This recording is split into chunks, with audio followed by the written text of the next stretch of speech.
Hey, hi, and how the heck are you, everybody? I am here because so many people ask me, how do I give tarot readings? Well, it's kind of a difficult question to answer because everybody kind of has their own style, right? I know there are people that are very staunch with their spreads, like they need to be done like the Celtic cross, or they have to be past, present, future. You don't always have to do it that way. One of the coolest, most amazing things about tarot is you could just pick up a set of cards and you could figure it out. Like, you can let the cards just talk to you. I'm going to grab a deck here. I got my traditional deck.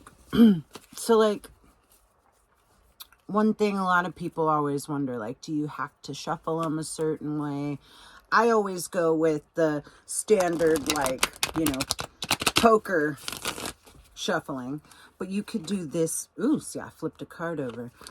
You could do it like this. You just kind of keep them loose in your hand and let them fall like this. This is also how you can deal them, but like this is another way of, shuffling them if you can't figure out how to do the half and half thing. Now, another way to really mix your cards up here, let me try to move this here. You can do like here, you've got two piles, one right into each other. You can stick them into these 4 piles, and then I'll mix those piles up like that. And, this is just that the little basic things that people don't talk about when it comes to tarot. Like, when you start in this position here, you're facing what they call your querent, right? You're facing the person, you're getting to know them. And this shuffling, I feel like this is when you're getting to know your client. You're shuffling and they're telling you kind of like what they want to know. This is where I say, okay, I'm shuffling the cards. What would you like to hear today? And while they're talking, I feel, even if it's, I do a lot of pre-recorded readings too, but a lot of times it's like, while they're talking, they're speaking those words into the cards. They're putting their intent, they're putting their essence into the cards. Now, if it's me doing a TikTok reading, like right here, I just imagine the essence of the person that could be sitting across from me. And a lot of times it's a lot of feelings because, I'm opening myself up to the whole collective. But it's usually just you and one other human, right? So in that sense, you're getting to kind of get a feel for their aura. I put it in those words because it's you feel their energy when they're sitting across from you and you're shuffling these cards. There's no right or wrong way to shuffle. There's no right or wrong way to start a reading. It's just how you feel. And like right now, for whatever reason, these cards don't feel mixed up enough for me. They don't feel ready for what I'm showing you. So just shuffling and wasting time. But a lot of times I will spend this time to be like, okay, well, what is it that you're looking for? Are we trying to figure out something present? Are you confused about somebody's feelings at the moment? And if the question, or if the answer is yes, then I know, okay, this is a person and another person that they're thinking about. So I put my feelers out in a way.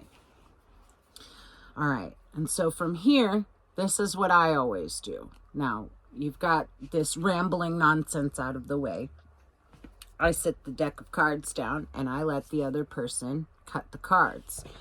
Now, no right or wrong way, but most people will just do one of these and call it good. You just want to get their energy onto the cards.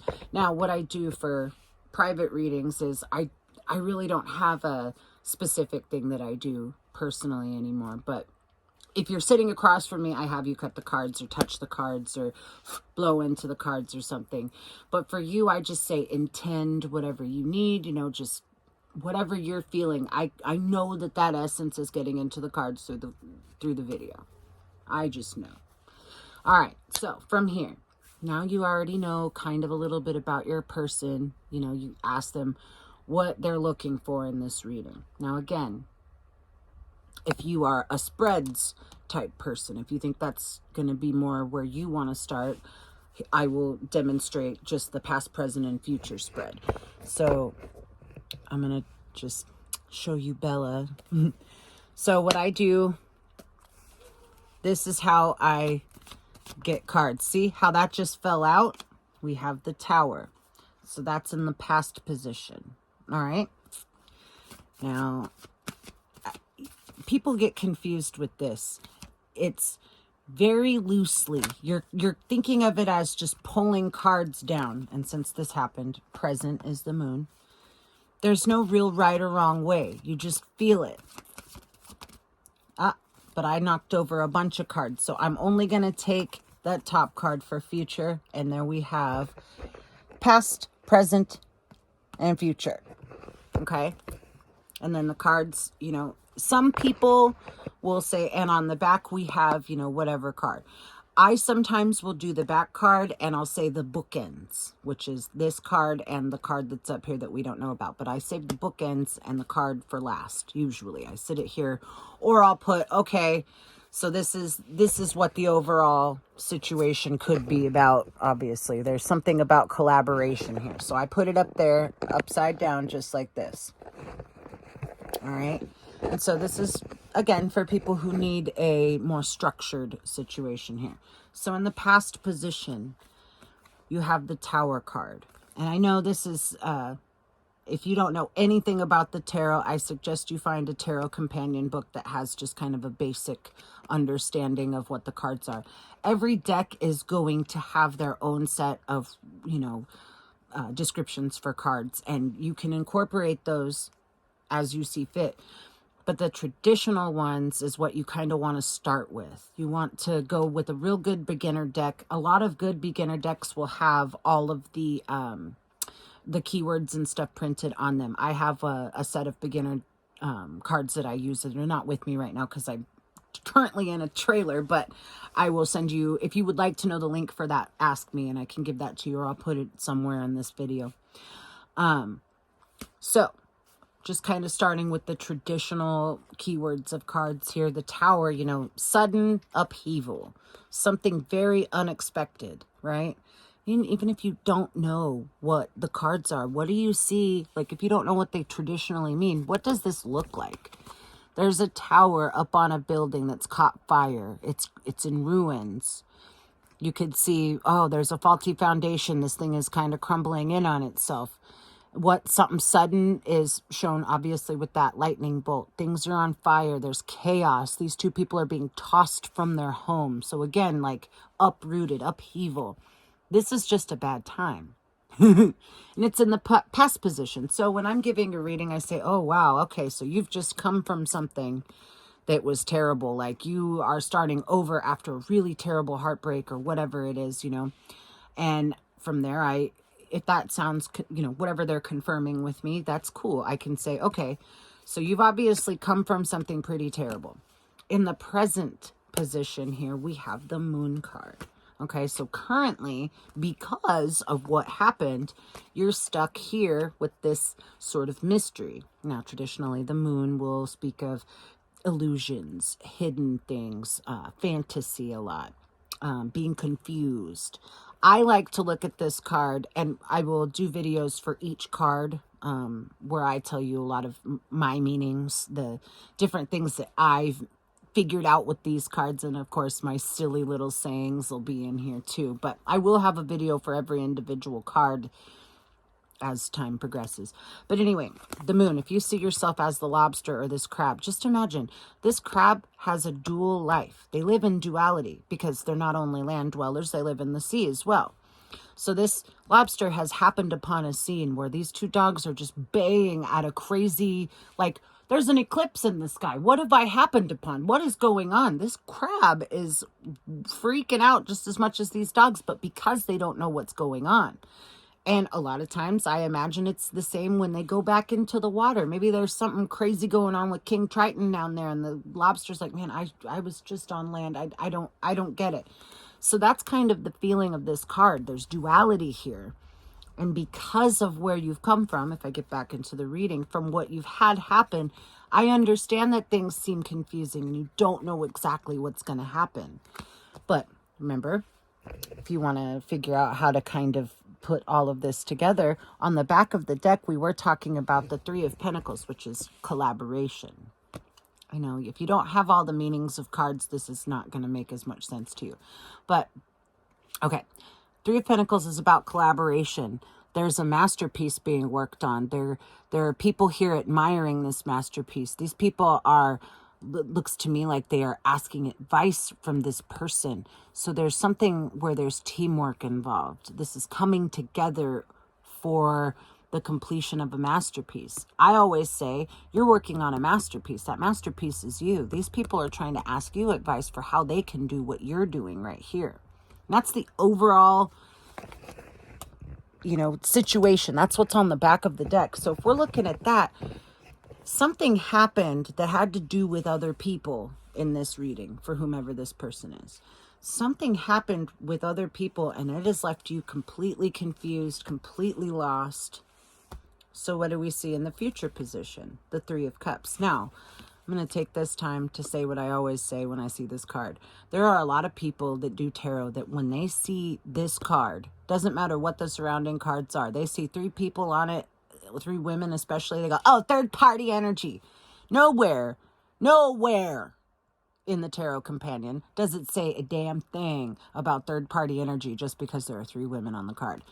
This card, the keywords are mainly celebration, reconciliation, reunions, also often a celebration among women. This is like girls' night kind of feeling, but it doesn't have to be. Taking gender as it resonates, it could just be a gathering among nurturing friends, with that feminine side that's more out. It doesn't have to just be gender. Now, if you look at this whole reading, something happened with some friends that caused something just awful. You've been super confused about it in the present. But what do you tell your querent? What do you tell your client? Things are going to be okay. I can tell, because the Three of Cups is all about celebrations and victories and good things coming.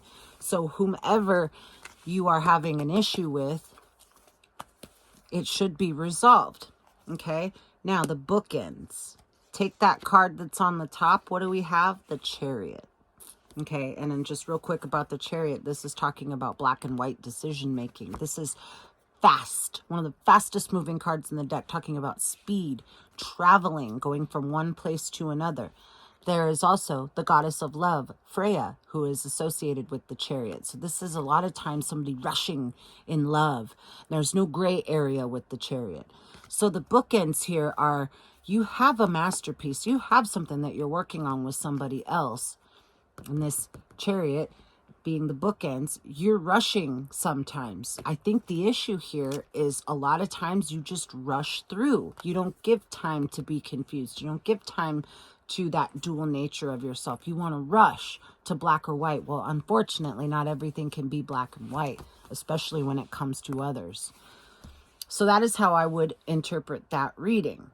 I know this is just jumping in, but people wanted tutorials, so this is kind of how I'm going to do it, how I'm structuring it. And you can let me know if this works or if there's anything else I can do. Now, you've got the bookends. I always leave those up at the top if I'm doing a past, present, and future spread, which like I said, I don't usually do spreads too often, but this is a good way to start for a beginner reading. So as we've said, there was an issue. You've been stuck kind of not knowing what to do. There's a lot of illusions you really want to reconcile, and that is possible. You're on your way to that. You're speeding towards it. Now, this is where I leave it open. What kind of questions do you have about this situation? We can maybe go a little deeper from here. Do you see how it's easy to layer it from here? When you're first starting out, I wouldn't suggest doing what I do on TikTok, where you just flip through the cards and keep going. And you get too many cards sometimes when you start out doing that. You end up confusing yourself and your person. So just to start out, you want to get like 3 cards out on the deck so that you have an idea of what's going on. And then you can do what I'm doing here, which is, okay, so say the person's just like, I don't understand, like, I always feel like I need to rush into this, or whatever they say. You are right. I do rush into things. What can I do about that? Well, the card that just fell out here is the Hanged Man. So the advice that I would give this person if that's what they were asking, is you sometimes need to pause. And this Hanged Man is not being done to you, it's being done for you. This is giving you time. And this is what I'm trying to say, the meaning of the Hanging Man is pausing. It's things stopped. It couldn't be really stagnant. I don't really think of it as being stagnant. It's you pausing to seek enlightenment. You are looking at things from a different perspective. You're trying to see the other side of things. Sometimes you have to hang upside down and let the blood rush to your head in order to get that enlightenment. But you are doing what you can so that you aren't rushing this. And I find this is almost a caution in this reading. And then, just from there, maybe they ask another question. Okay, well, it's kind of a lot of hurry up and wait. What do we go from that?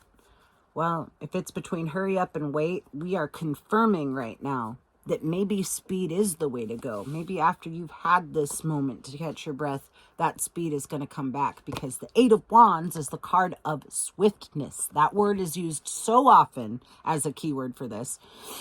Swiftness, messages, movement, missives, like a message, an actual handwritten letters often.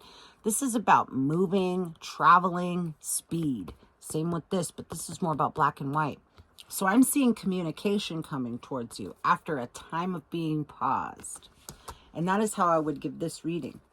And then what do you have on the back of the deck? Now, I always finish it off with the very last thing on the back of the deck. You are on your way to a brand new beginning. What is the Fool? This is how we start the whole tarot in the first place, the Fool.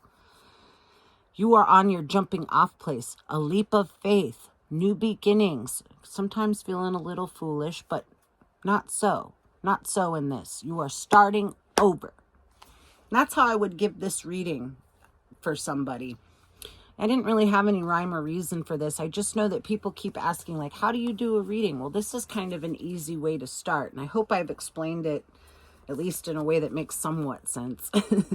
But yeah, let me know if you have any questions or videos that you would like from me where it has to do with tarot. Just please go ahead, message me. I want feedback. All right, I hope you guys have a beautiful rest of your day, and I hope you come back. I'm going to be doing a bunch of these tutorials. Have a good one.